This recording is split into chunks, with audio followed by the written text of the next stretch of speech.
Hello दोस्तों, कैसे हैं? आशा करते हैं आप सब ठीक ही होंगे। आज का कहानी है बृहस्पतिवार की व्रत कथा। गुरुवार व्रत करने से बृहस्पति देवता प्रसन्न होते हैं। यह व्रत अत्यंत फलदायी है। अग्नि पुराण के अनुसार अनुराधा नक्षत्र युक्त गुरुवार से आरंभ करके 7 गुरुवार व्रत करने से बृहस्पतिवार ग्रह की हर पीड़ा से मुक्ति मिलती है। बृहस्पतिवार व्रत कथा प्राचीन समय की बात है। एक नगर में एक बड़ा व्यापारी रहता था। वह जहाज़ों में माल लदवा कर दूसरे देशों में भेजा करता था। वह जिस प्रकार अधिक धन कमाता था उसी प्रकार जी खोल के दान भी करता था, परंतु उसकी पत्नी अत्यंत कंजूस थी। वह किसी को एक दमड़ी भी नहीं देने देती थी। एक बार सेठ जब दूसरे देश व्यापार करने गया तो पीछे से बृहस्पति देव ने साधु वेश में उसकी पत्नी से भिक्षा मांगी। व्यापारी की पत्नी बृहस्पति देव से बोली, हे साधु महाराज, मैं इस दान और पुण्य से तंग आ गई हूँ।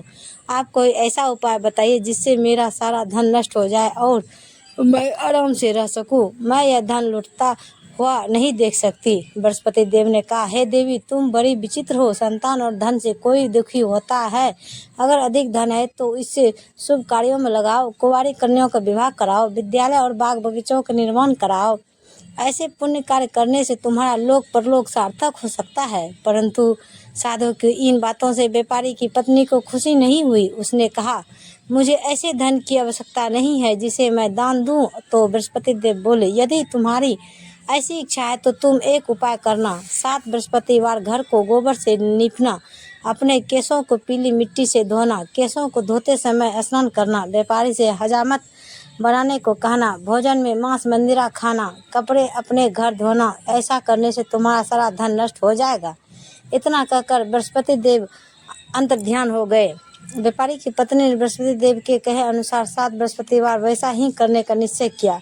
केवल 3 बृहस्पतिवार बीते थे कि उसी समस्त धन संपत्ति नष्ट हो गई और वह परलोक सिधर गई। जब व्यापारी वापस आया तो उसने देखा कि उसका सब कुछ नष्ट हो चुका है। उस व्यापारी ने अपनी पुत्री को सात्मा दी और दूसरे नगर में जाकर बस गया। वहाँ वह जंगल से लकड़ी काट कर लाता और शहर में बेचता। इस तरह वह अपना जीवन व्यतीत करने लगा।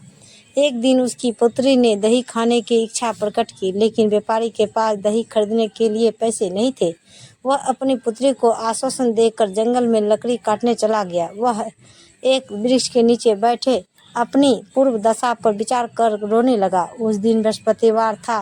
तभी वहाँ बृहस्पति देव साधु के रूप में सेठ के पास आए और बोले, हे मनुष्य, तू इस जंगल में किस चिंता में बैठा है? तब व्यापारी बोला, हे महाराज, आप सब कुछ जानते हैं। इतना कहकर व्यापारी अपनी कहानी सुनाकर रो पड़ा।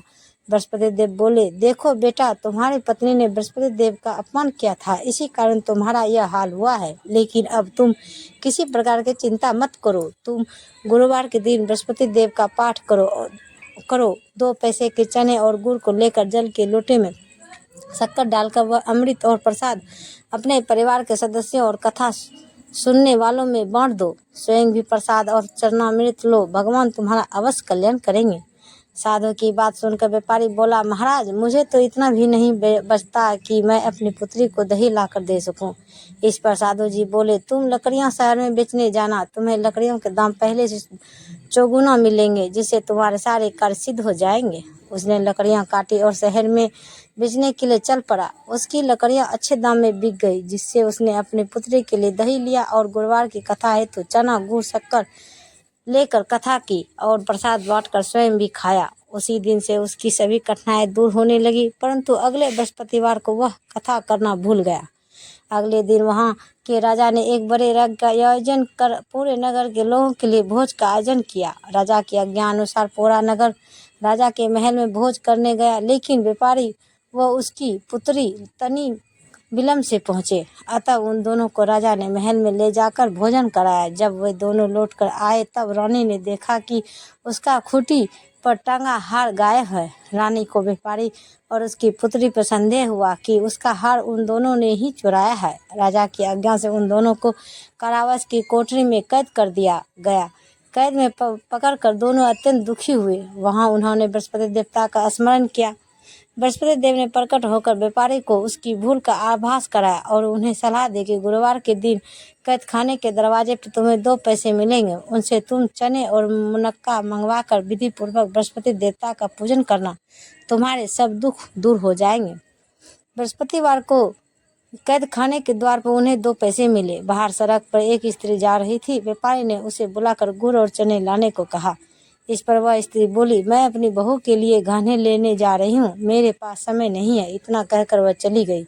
थोड़ी देर बाद वह वहाँ से एक और स्त्री निकली। व्यापारी ने उसे बुलाकर कहा, हे बहन, मुझे बृहस्पतिवार की कथा करनी है, तुम मुझे 2 पैसे का गुड़ चना ला दो।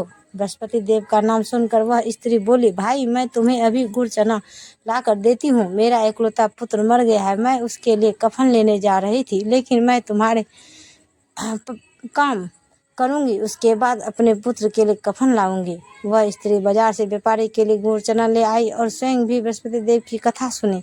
कथा के समाप्त होने पर वह स्त्री कफन लेकर अपने घर गई। घर पर लोग उसके पुत्र की लाश को राम नाम सत्य है कहते हैं हुए शमशान ले जाने की तैयारी कर रहे थे। स्त्री बोली, मुझे अपने लड़के का मुख देख लेने दो। अपने पुत्र का मुख देखकर उस स्त्री ने उसके मुंह में प्रसाद और चरणामृत डाला। प्रसाद और चरणामृत के प्रभाव से वह पुनः जीवित हो गया। पहली स्त्री जिसे बृहस्पति देव का निरादर किया था, वह जब अपने पुत्र को विवाह हेतु पुत्र वधू के लिए गहने लेकर लौटी और जैसे ही उसका पुत्र घोड़ी पर बैठकर निकला, वैसे ही घोड़ी ने उसे उछाल मारी कि वह घोड़ी से गिरकर मर गया। यह देख स्त्री रो रो कर बृहस्पति देव से क्षमा याचना करने लगी। उस स्त्री की याचना से बृहस्पति देव साधु वेश में वहां पहुंचकर कहने लगे, देवी, तुम्हें अधिक विलाप करने की आवश्यकता नहीं है। यह बृहस्पति देव का अनादर करने का कारण हुआ है। तुम वापस जाकर मेरे भक्त से क्षमा मांगकर कथा सुनो, तभी तुम्हारी मनोकामना पूर्ण होगी। जेल में जाकर उस स्त्री ने व्यापारी से माफी मांगी और कथा सुनी। कथा के उपरांत वह प्रसाद और चरणामृत लेकर अपने घर वापस आ गई। घर आकर उसने चरणामृत अपने मृत पुत्र के मुख में डाला। चरणामृत के प्रभाव से उसका पुत्र भी जीवित हो उठा। उसी रात बृहस्पति देव राजा के सपने में आए और बोले, हे राजन, तूने जिस व्यापारी और उसके पुत्री को जेल में कैद कर रखा है वह बिल्कुल निर्दोष है। तुम्हारी रानी का हार वहीं खोटी पर टांगा है। दिन निकला तो राजा रानी ने हार खोटी पर लटका हुआ देखा। राजा ने उस व्यापारी और उसकी पुत्री को रिहा कर दिया और उन्हें आधा राज्य देकर उसकी पुत्री का विवाह उच्च कुल में करवा कर दहेज में हीरे जवाहरात दे दिए। बोले प्रेम से विष्णु भगवान की जय। तो दोस्तों, ये कहानी सुनने में आपको कैसी लगी, प्लीज़ हमें कमेंट में ज़रूर बताएं और ऐसे ही वीडियो देखने के लिए हमारे चैनल को सब्सक्राइब करें और वीडियो को लाइक ज़रूर करें। धन्यवाद।